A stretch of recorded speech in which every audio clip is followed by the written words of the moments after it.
नमस्कार, श्रेष्ठ भारत में आपका स्वागत है। मैं हूं मुक्ता सिंह। उत्तर प्रदेश के मुजफ्फरनगर शहर में इस बार कुछ ऐसा हुआ जिससे मुस्लिम धर्म गुरुओं की नींदें उड़ गई हैं। मुस्लिम धर्म के ठेकेदार कुछ लोगों को कॉलेज में बच्चियों का रैंप वॉक कुछ ऐसा नागवार गुजरा कि एक नया विवाद खड़ा हो गया।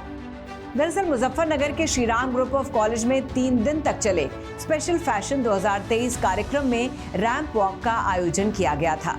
रविवार को हुए इस रैंप वॉक में फिल्म अभिनेत्री मंदाकिनी भी मौजूद रहीं। इस रैंप वॉक के आयोजन के दौरान कुछ स्टूडेंट्स ने बुर्का पहनकर फैशन शो में हिस्सा लिया और बस यहीं से कुछ धर्म के ठेकेदारों को ऐसी मिर्ची लगी कि वो आग बबूला हो गए और कॉलेज प्रशासन को धमकाते नजर आए। इस कार्यक्रम में बच्चियों के बुर्के में रैंप वॉक का जमीयत उलेमा ए हिंद ने कड़े शब्दों में विरोध जताया है। जमीयत के मौलाना मुकर्रम कासमी ने इसे मुसलमानों की भावनाओं को भड़काने वाला मानते हुए इसकी कड़ी निंदा की है।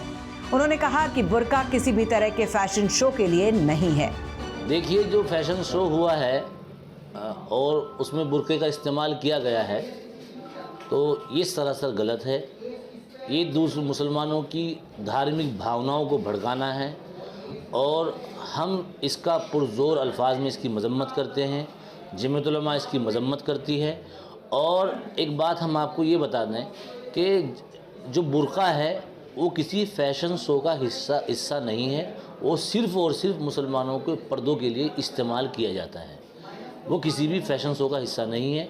फैशन शो के लिए और बहुत सारी चीज़ कपड़े हैं और बहुत सारी चीज़ इस्तेमाल की जाती है, लेकिन बुर्का उसमें इस्तेमाल नहीं किया जाता। हमने ये पहली बार देखा है। लड़कियों के बुर्का पहनकर रैंप वॉक करने से मौलाना साहब को इतनी मिर्ची लगी कि वो कड़े शब्दों में इसकी मजम्मत करते दिखे। साथ ही Shri Ram group of college को आगे ऐसी हरकत करने पर नतीजा भुगतने के लिए धमकाते भी दिखे। कॉलेज वाले हैं, जो श्री राम कॉलेज वाले हैं या और दूसरे कॉलेज वाले हैं, हम उनसे भी दरख्वास्त करना चाहते हैं कि आइंदा कभी भी आपने किसी भी धार्मिक भावनाओं को, खासतौर से मुसलमानों की धार्मिक भावनाओं को भड़काने की कोशिश की तो जमीयत उलमा उसके खिलाफ कानूनी कार्रवाई करने के लिए भी प्रतिबद्ध रहेगी और कानूनी कार्रवाई करने की कोशिश करेगी। तो अब जिन लड़कों ने ये बयान दिया है कि हम जो है फैशन शो में हिस्सा ले रहे हैं और फैशन शो बुर्काई फैशन शो है, वो सरासर गलत है।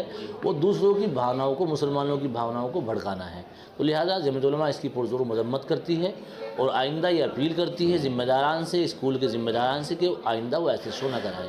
पेरेंट्स अपने बच्चों को स्कूल में तालीम देने के लिए भेजते हैं, अच्छी शिक्षा देने के लिए, समाज सुधार के लिए भेजते हैं। उन बच्चों को वहाँ नंगा नाच करके, बिल्कुल नंगा नाच करके उन बच्चों को कहीं ना कहीं परेशान किया जा रहा है, उनको बिगाड़ा जा रहा है। तो इसकी जिम्मेदारी कौन लेगा? अगर कल को एक बच्ची ख़राब हो जाती है तो क्या इसकी जिम्मेदारी जो स्कूल प्रशासन है वो उसकी जिम्मेदारी लेगा? जो श्री राम कॉलेज वाले हैं उसकी जिम्मेदारी लेगा? वही रैंप पर चलने वाली छात्राओं की माने तो उनके प्रोफेसर ने उन्हें कॉलेज के अंदर कुछ नई एक्टिविटी और क्रिएटिविटी करने के लिए मोटिवेट किया। साथ ही मुस्लिम युवा महिलाओं के सेंटिमेंट्स का पूरा ध्यान रखते हुए उनके लिए भी कुछ डिफरेंट करने का सोचा और उन्हें बुर्का पहनकर रैंप पर चलने के लिए कहा। प्रोफेसर साहब का मानना था कि इसमें कुछ भी गलत नहीं है और सुझाव दिया कि बुर्का भी एक फैशन शो का हिस्सा होना चाहिए, जो सिर्फ घरों तक ही सीमित नहीं होना चाहिए। रैंप वॉक के आयोजक प्रोफेसर मनोज ने विस्तार से समझाते हुए बताया कि मुस्लिम परिवारों के अंदर एक अनकही समझ है कि महिलाओं को आगे नहीं बढ़ना चाहिए। हालांकि हिजाब उनके लिए बेहद जरूरी है और विनम्रता का प्रतीक है, लेकिन इसका मतलब ये नहीं है कि इसे सिर्फ घर के अंदर ही पहना जाना चाहिए। महिलाएं खुद बुर्का पहनकर बाहर घूमती हैं, तो फिर बुर्का पहनकर रैंप वॉक करने में क्या बुराई है? उन्होंने दूसरे कुछ देशों का हवाला देते हुए कहा कि बहुत से ऐसे मुसलमान देशों में हिजाब पहनकर एड शूट्स किए जाते हैं, फिर रैंप वॉक क्यों नहीं हो सकता? वैसे तो कॉलेज के प्रोफेसर की बात 100% ठीक है, लेकिन उनके इस खुले विचारों को मुस्लिम धर्म के ठेकेदार शायद कभी नहीं समझ सकते, क्योंकि जिस दिन वो ये बात समझ गए उस दिन उनकी ठेकेदारी की दुकान बंद हो जाएगी। खैर, यूपी के मुजफ्फरनगर में बुर्के में हुए इस रैंप वॉक के बारे में आप क्या विचार रखते हैं, हमें कमेंट करके जरूर बताइए। और फिलहाल की इस खबर में बस इतना ही। बाकी खबरों के लिए देखते रहिए श्रेष्ठ भारत। श्रेष्ठ भारत पर खबरों से जुड़े रहने के लिए चैनल को सब्सक्राइब करें, बेल आइकन दबाएं और देखते रहें श्रेष्ठ भारत।